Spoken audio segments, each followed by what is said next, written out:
así la palabra del Señor. Vamos a estar leyendo en el Salmo 96. Gloria al Señor. Salmo 96. Y vamos a estar viendo el verso 9. Gloria a Dios. Salmo 96, verso 9. Y lo leemos en el nombre del Señor. Adorad a Dios en la hermosura de la santidad. Gloria a Dios. Temed delante de Él toda la tierra.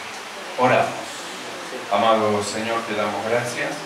Muchas gracias por tu bondad, por tu amor para con nosotros. Rogamos, Señor, que en esta noche la luz de tu palabra nos ilumine para comprender, para entender todas las cosas. Sea tu Espíritu Santo llenando nuestro corazón poderosamente y abriendo nuestro sentido para, Señor, comprender todo. Señor, que tu palabra produzca en nuestro corazón aquello para lo que la envías. Llenes nuestro corazón, ilumines nuestro entendimiento y nos dirijas. Padre, habla, tus siervos oyen. Gracias, Padre, te damos en el nombre de Jesucristo. Amén. Y tomamos así. Gloria al Señor. Este es un hermoso salmo donde el salmista dice: adorar a Dios en la hermosura de la santidad. En el Salmo 110, verso 3, también dice algo parecido. Dice: tu pueblo se te ofrecerá voluntariamente en la hermosura de la santidad. Y vuelve a repetir: la hermosura de la santidad. Creo que a veces las personas quieren ponerse hermosas y algunos hacen ejercicio, otros hacen dieta, quieren tener una siluetita, hermano, elegante, porque se quieren sentir como que son hermosas y hacen un montón de cosas como para buscar una hermosura física.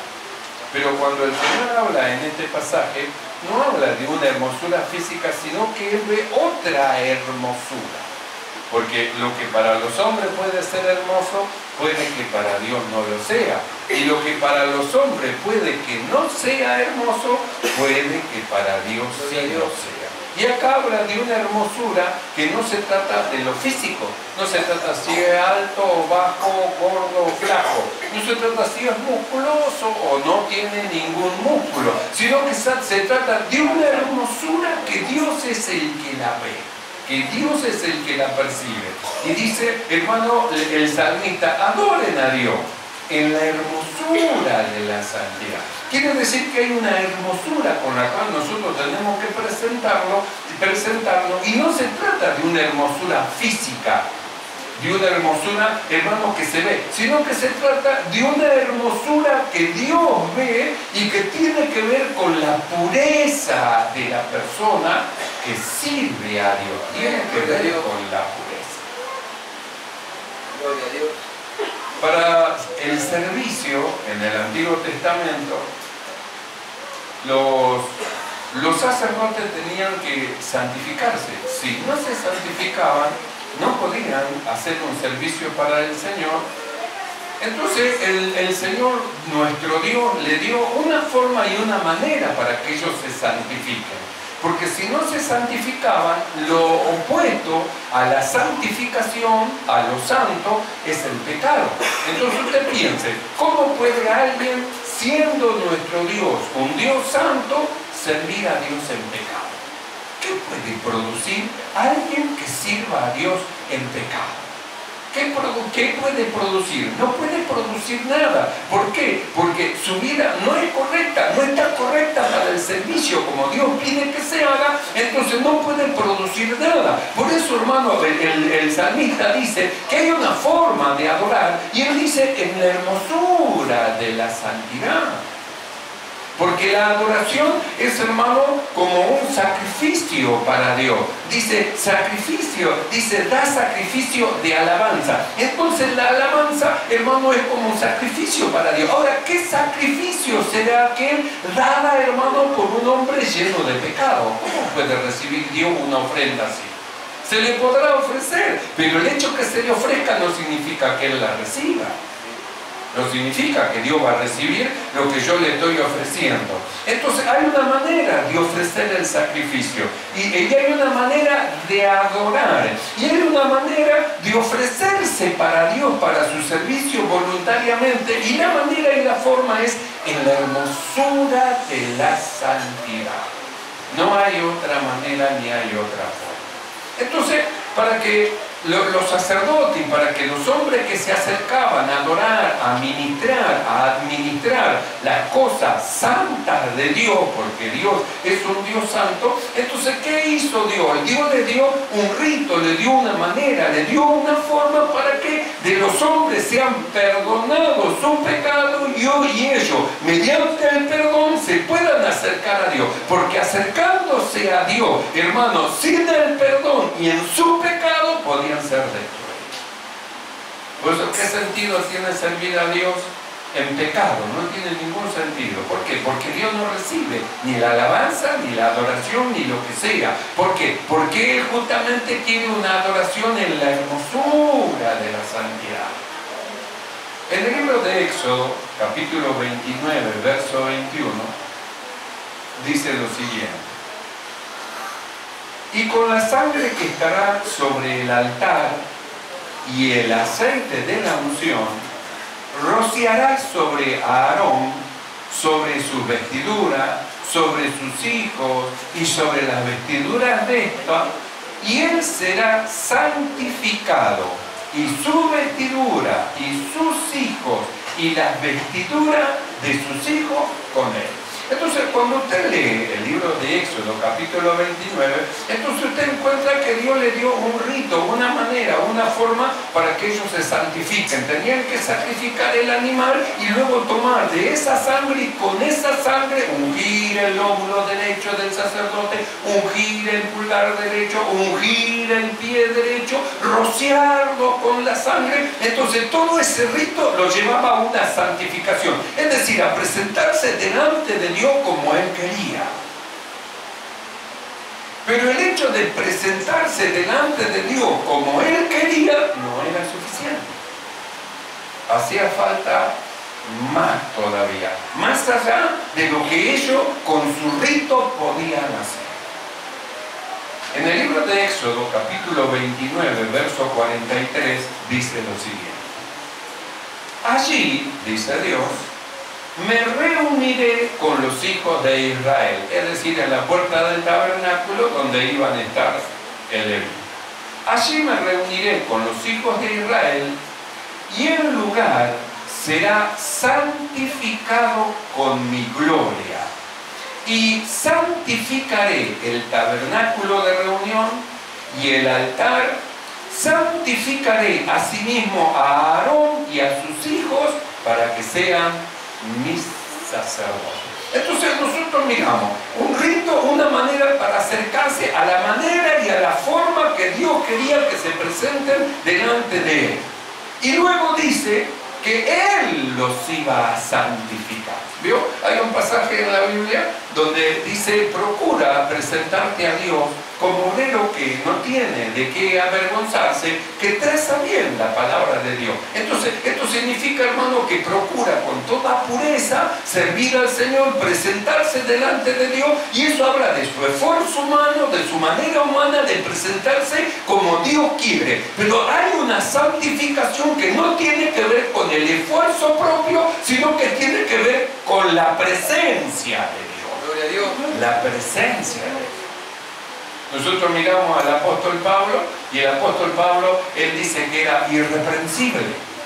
Él era, antes de conocer al Señor, una persona irreprensible. De hecho, era mejor que todos los demás, estaba sobre todos los demás. Pero su manera de ser irreprensible era insuficiente para presentarse delante de Dios. ¿Por qué? Porque se presentaba con su propio esfuerzo, se presentaba, hermano, con su propia obra humana de santificación. No es que estaba mal, pero faltaba la otra, la presencia de Dios, la presencia.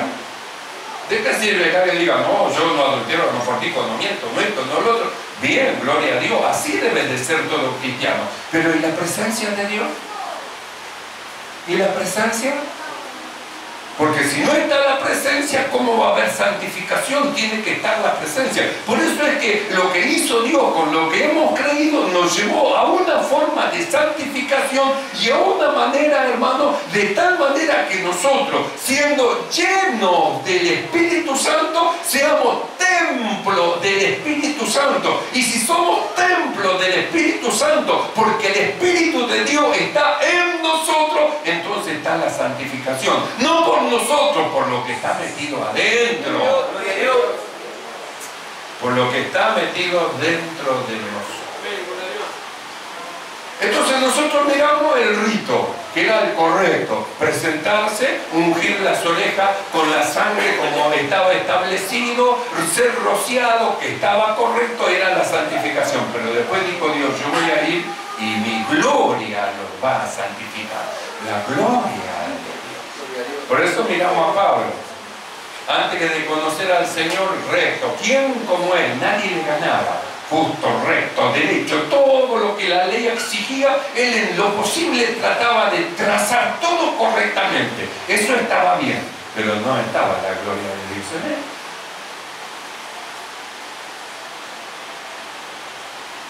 No estaba la gloria de Dios en él. Hace mucho tiempo yo recuerdo que se enseñaba, y esto es así, que bien es al hombre no tocar mujer. Bien es al hombre no tocar mujer. Entonces, hermano, se había hecho de eso justamente como un caballito de avance, porque no, para que Dios se manifieste, no tocar mujer, no tocar mujer, no tocar mujer. Estoy hablando de esto de hace como, no sé, 30 años. 30 años después de 10 años que me habré casado. Entonces, no tocar mujer. Y yo pensaba y yo meditaba y decía, y como yo tenía a mi esposa, y yo decía, ¿y cómo puede ser que la hermana fulana de tal sea soltera y cómo no se ve? Una mujer ya grande, ¿y cómo es que no se ve nada en ella del Señor? La manifestación de nada. Ella no toca varón, que está solita, pero ¿y cómo no se ve nada? ¿Cómo que no veo virtud? No hay nada en ella. ¿Cómo es? Entonces, cosas que yo no entendía, no me cerraba, ¿vio? Pero yo ahora mirando la Escritura, ahora me cierra, claro, no tiene nada que ver la obra que ella haga en sí, tiene que ver la comunión que tiene con su Dios y que su presencia esté dentro de ella. Y si la presencia de Dios está dentro de ella, se echará de ver la gloria del Señor. Entonces hay una gloria que no tiene que ver, hermano, con las obras que nosotros podamos hacer como para justificarnos, sino que tiene que ver con la presencia de Dios. Que si no está la presencia de Dios, entonces, hermano, ¿cómo va a haber la santificación, la gloria del Señor manifestada en la vida? Entonces una persona dice, yo no adultero, no fornico, no miento, no fumo, no tomo, no bailo, no, todo perfecto. Pero no tiene manifestación de nada, no busca un alma, no se duele por aquello. Y usted mira y dice, este hombre es perfecto, pero ¿y qué de la manifestación del Espíritu que tiene que haber en él? ¿Qué es lo que le falta? La gloria de Dios, la comunión con Dios. No ora, no lee la Biblia, se congrega poco, casi no viene a la iglesia, pero yo soy santo. Bien, manifieste la gloria de Dios que está en usted. Ah, bueno, pero yo no hago nada malo. Ah, y la gloria no hace nada malo, perfecto. ¿Y la gloria que se tiene que manifestar? La gloria de la presencia de Dios.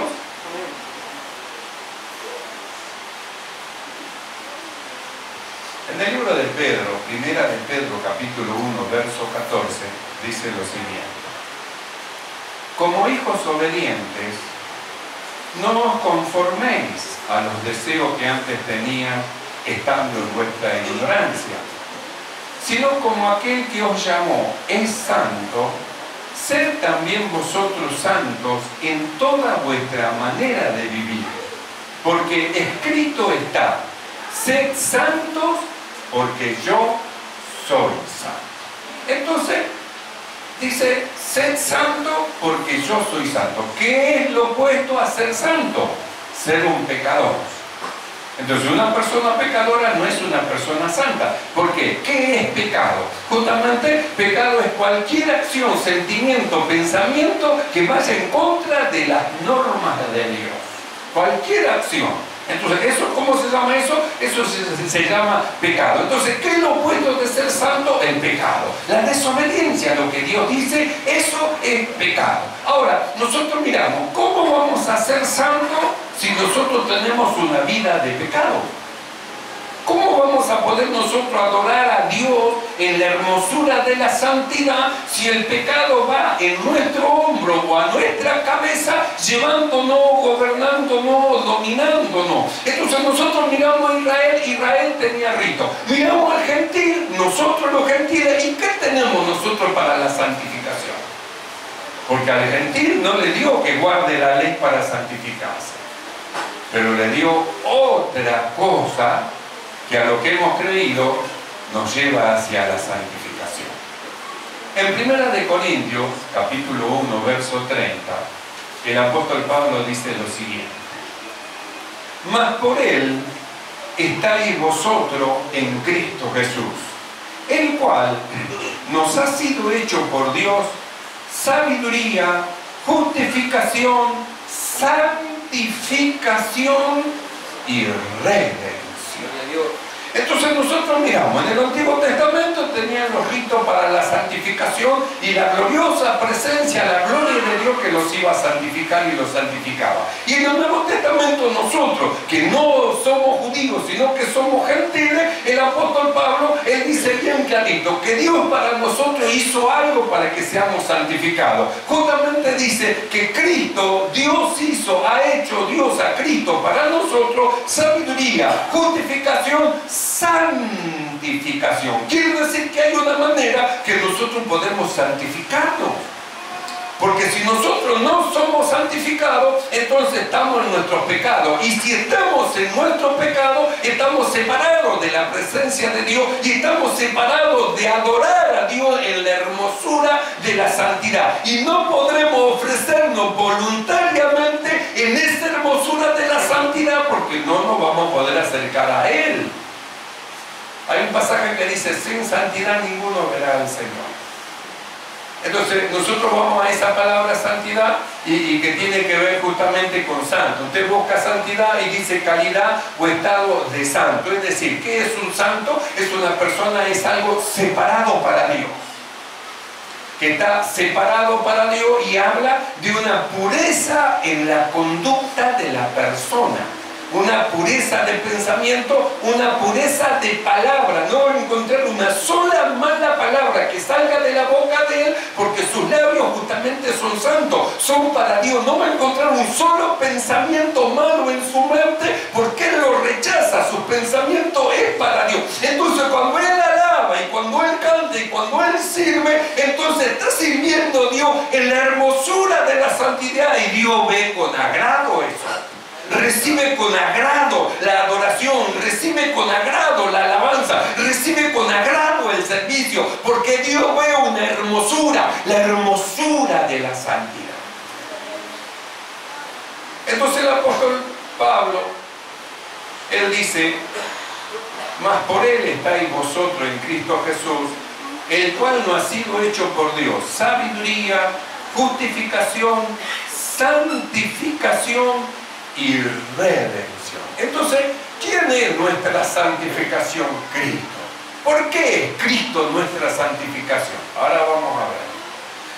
En el libro de Romanos, capítulo 6, verso 17, el apóstol Pablo dice lo siguiente: pero gracias a Dios, que aunque erais esclavos del pecado, habéis obedecido de corazón aquella forma de doctrina a la cual fuisteis entregados, y libertados del pecado, viniste a ser siervos de la justicia. ¿Por qué dice y libertados del pecado? Porque no se puede adorar, servir a Dios y hacer un servicio en pecado. No se puede, no se debe. No se debe hacer. El malo puede hacer un sacrificio, pero el hecho que lo haga no significa que Dios lo reciba. Entonces, ¿qué es lo que dice el apóstol Pablo? El apóstol Pablo dice, Pero gracias a Dios, que aunque erais esclavos del pecado, no podía servir a Dios, habéis obedecido de corazón aquella forma de doctrina a la cual habéis sido entregados. Es decir, creyeron a lo que Dios le decía. Habéis obedecido de corazón aquella forma de doctrina a la cual fuisteis entregados, y luego dice, y libertados del pecado. Entonces, ¿qué los llevó a esa santificación? Los llevó justamente el obedecer a las doctrinas que estaban recibiendo. Y esas doctrinas que estaban recibiendo tenían que ver con la fe, porque si no se recibe la palabra de Dios con fe, entonces nunca se podrá ser libre del poder del pecado. Nosotros hablamos de dos cosas muy importantes. Una, que justamente es la que todo hermano, todo el mundo cristiano conoce, que por la muerte de Cristo recibimos el perdón de pecado. Y la segunda, que son pocos los que conocen, que justamente el apóstol Pablo enseña la libertad del pecado. Que aquel que no crea lo que Dios dice, hermano, en cuanto a lo que ha hecho en Cristo Jesús con el hombre que ha creído, nunca va a poder ser libre del poder del pecado. El pecado lo va a dominar. No va a poder servir a Dios en la hermosura de la santidad. No se va a poder ofrecer voluntariamente, porque lo malo le va a ser un impedimento para el servicio. Entonces Pablo dice, habéis obedecido de corazón aquella forma de doctrina, y la obediencia los llevó a ser libre de pecado. Entonces hay una forma para ser libertado del pecado. Hay una forma. Por eso nosotros decimos, primero, el perdón de pecado por la muerte de Cristo. Pero ¿cómo se libera uno del poder del pecado? Por la muerte de Cristo somos perdonados. Al ser perdonados, nosotros somos libertados de la culpabilidad del pecado, de lo que hicimos. Pero ¿cómo hacemos para no seguir haciendo lo malo y seguir pecando? Ahí está el secreto. Es decir, la forma de doctrina a la cual han sido entregados. En el libro de Romanos, capítulo 6, verso 1, el apóstol Pablo dice lo siguiente: ¿qué pues diremos? ¿Perseveraremos en el pecado para que la gracia abunde? En ninguna manera. Porque los que hemos muerto al pecado, ¿cómo viviremos aún en él? ¿O no sabéis que todos los que hemos sido bautizados en Cristo Jesús, hemos sido bautizados en su muerte? Porque somos sepultados juntamente con Él para muerte por el bautismo, a fin de que como Cristo resucitó de los muertos por la gloria del Padre, así también nosotros andemos en vida nueva.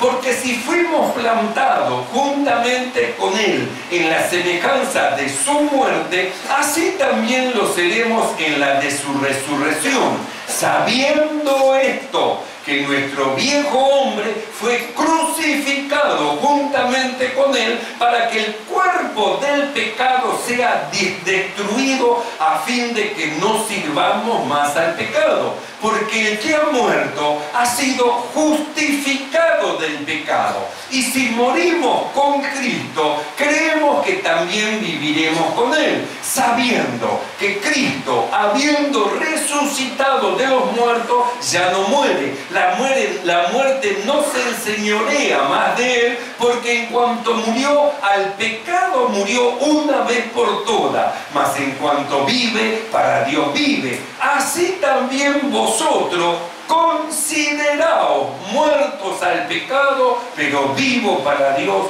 en Cristo Jesús, Señor. Gloria a Dios. Entonces, ¿a dónde lleva el apóstol Pablo, hermano, al hombre que ha creído? Lo lleva a Cristo. Por eso Él es nuestra santificación. Porque nuestra santificación vino, hermano, con la muerte, sepultura y resurrección de Cristo. Cristo murió por nuestros pecados. Y cuando nosotros creemos que hemos sido crucificados, muertos y sepultados juntamente con Cristo, entonces nosotros morimos con Cristo. Cristo murió al pecado y nosotros también hemos sido libertados del poder del pecado. Por eso Cristo es nuestra santificación. Si no, ¿cómo podemos podríamos servir al Señor en pecado? ¿Quién será aquel que en pecado podrá servir al Señor? ¿Quién? Cristo es nuestra santificación. Entonces nosotros morimos al pecado. Por eso el apóstol Pablo en el verso 11 dice: así también ustedes que creen que han sido crucificados y muertos con Cristo, y que ahora saben que Cristo murió al pecado, así también ustedes considérense muertos al pecado, que el pecado no tiene nada que ver con ustedes, porque son una nueva creación. Lo malo no tiene nada que ver con ustedes. Así tienen que pensar. Si han creído que han muerto con Cristo y han sido sepultados con Cristo, Cristo murió al pecado. Ustedes también piensen que están muertos al pecado. Entonces Cristo es nuestra santificación.